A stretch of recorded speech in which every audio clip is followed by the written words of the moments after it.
Although this vocalist enjoyed a period of solo success with his 70s soul smashes, this musician was a talented keyboardist, singer, and songwriter who was best known for his profound work as a sideman and collaborator throughout rock, R&B, soul, and gospel music. A self-taught child prodigy and a native of Houston, as a teenager in the late 50s and early 60s, he backed up major stars such as Little Richard, Sam Cooke, and later Ray Charles. The centerpiece of today's video is all about Billy Preston. Now before we start, let's be sure to leave a like on the video, subscribe to the channel, and push that notification bell to be sure you won't miss out on any more content. Now without further ado, let's cue that intro.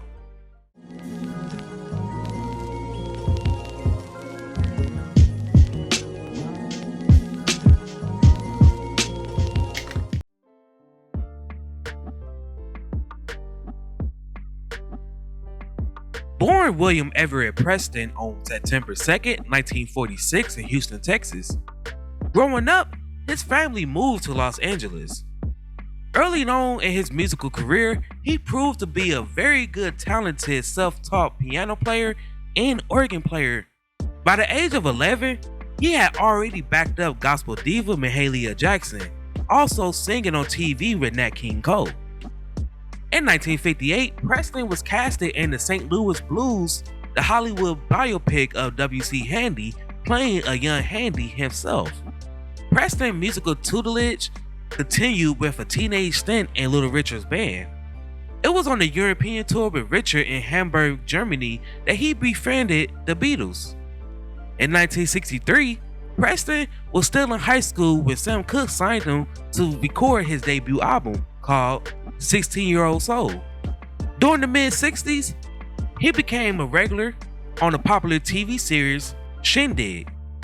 Also around this time, he cut moderately successful records for VJ, Exodus, and Capitol Records. But it was his growing docket of session work that helped build his reputation within the industry.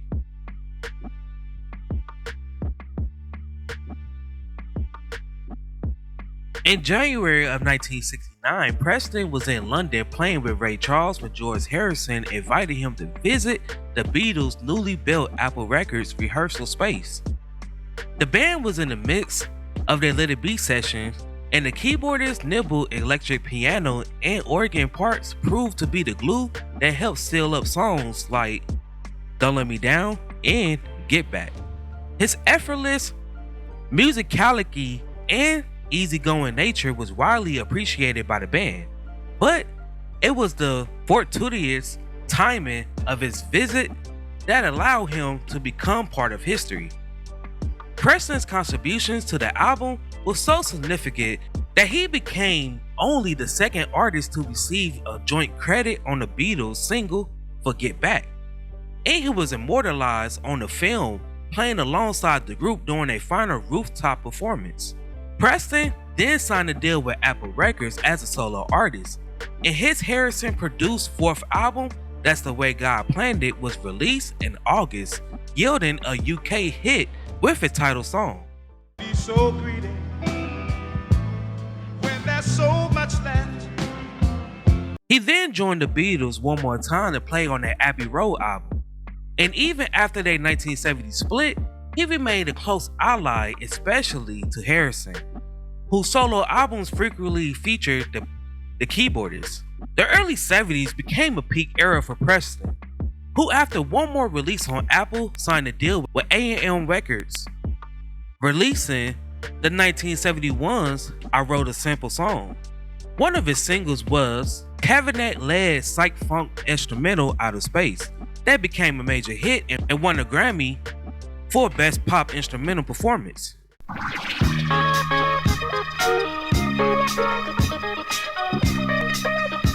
His next album, Music Is My Life, released in 1972, benefiting from another hit single, Will It Go Round in Circles. Will it go round in circles? And 1973's Everybody Likes Some Kind of Music. that spawned a R&B chart topper, Space Race.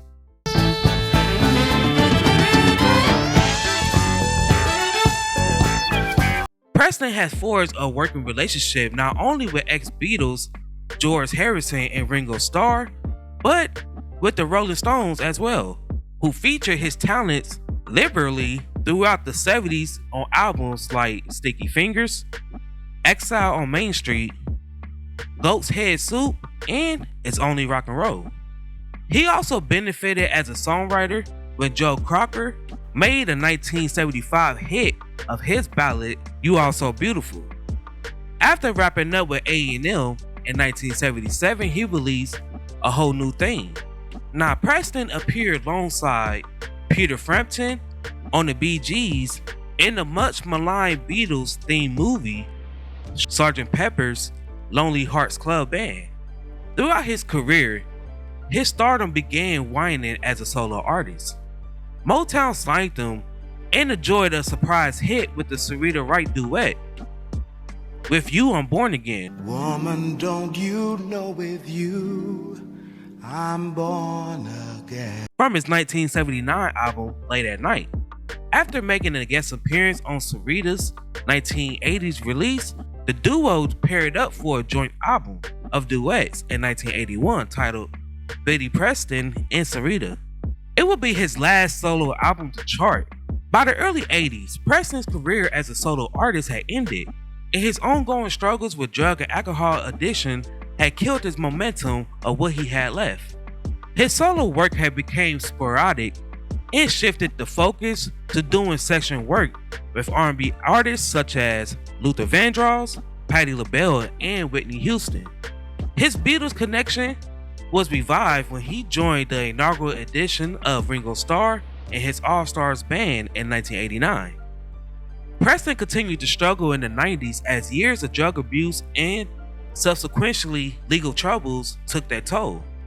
He made a gospel album and briefly teamed up with an Italian group named Novecento for the 1997's You and I. By the 2000s, Preston he made an appearance in the 2000 film Blues Brothers. He also joined Eric Clapton's band. Following the death of his late friend George Harrison in 2001, he paid tribute to him at the 2002 concert for George. The demand for section work for Preston picked up. He appeared on albums by Elton John, Joni Mitchell, Johnny Cash, and Neil Diamond. Hampering this career revival was a series of increasing dire health issues.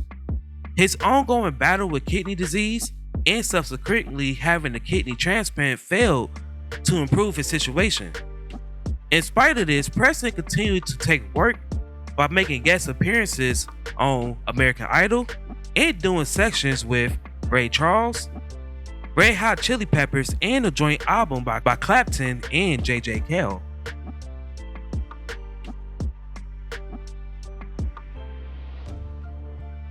Although the details did not become fully known to the general public until after his death, Preston he struggled throughout his whole life to cope with his homosexuality. In the lasting efforts of a traumatic XA that he suffered as a young boy, although his sexual orientation became known to his close friends and associates in the music world such as Keith Richards, Preston did not come out publicly as gay until just before his passing, partly because he felt that it conflicted with his deeply held religious beliefs and his lifetime association with the church. In his autobiography called Life, Keith Richards mentioned Preston's struggles with his homosexuality. In an interview for a 2010 BBC Radio 4 documentary on his life and career, Preston manager Joyce Moore revealed that after she began handling his affairs, Preston opened up to her about his lifelong trauma that he had suffered as a result of being SA'd as a child.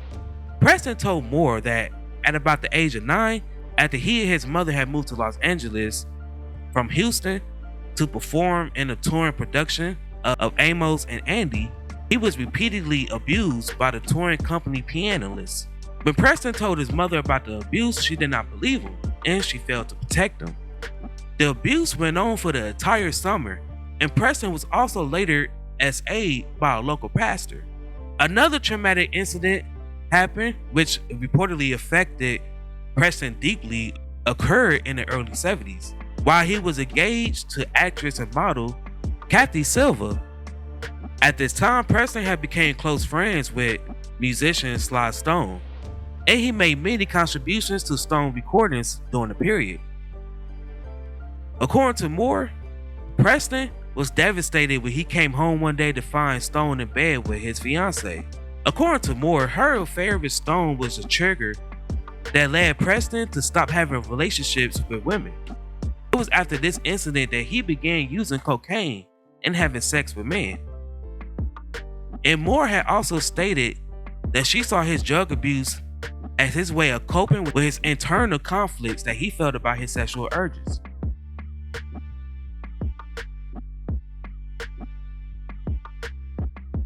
In 1991, Preston checked into rehab.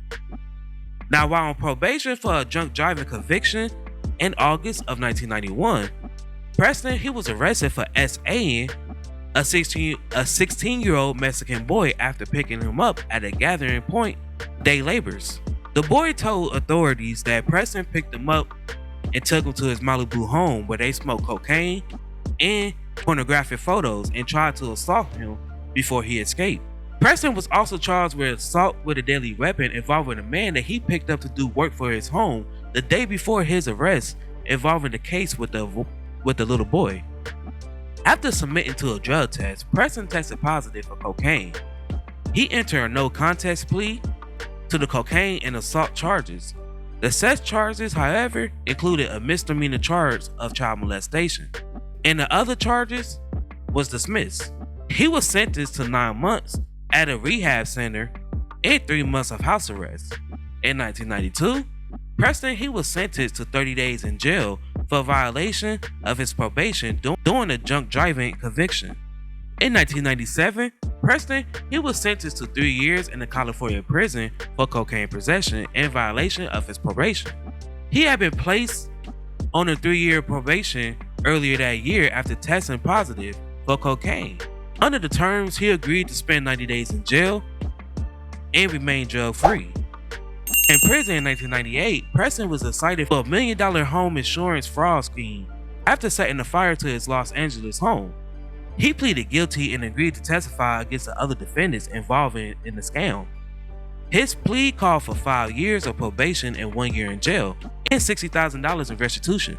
The probation and jail time ran concurrent with his cocaine possession conviction. Altogether, he served 18 months out of his 4-year sentence, which he apparently became drug-free.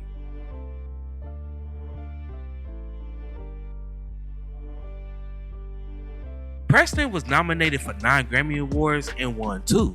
He won a Grammy Award for the Best Pop Instrumental for the song Out of Space at the 15th Annual Grammy Awards in 1973. He also won a Grammy Award for Album of the Year for his participation in the album The Concert for Bangladesh at the same ceremony. He was also inducted into the Rock and Roll Hall of Fame in 2021. Preston suffered from kidney disease in his later years, which was brought by high blood pressure. He received a kidney transplant in 2002, but his health continued to deteriorate. He had voluntarily entered a drug rehab clinic in Malibu, California, where he suffered pericarditis, leading to respiratory failure that left him in a coma on November 21st, 2005.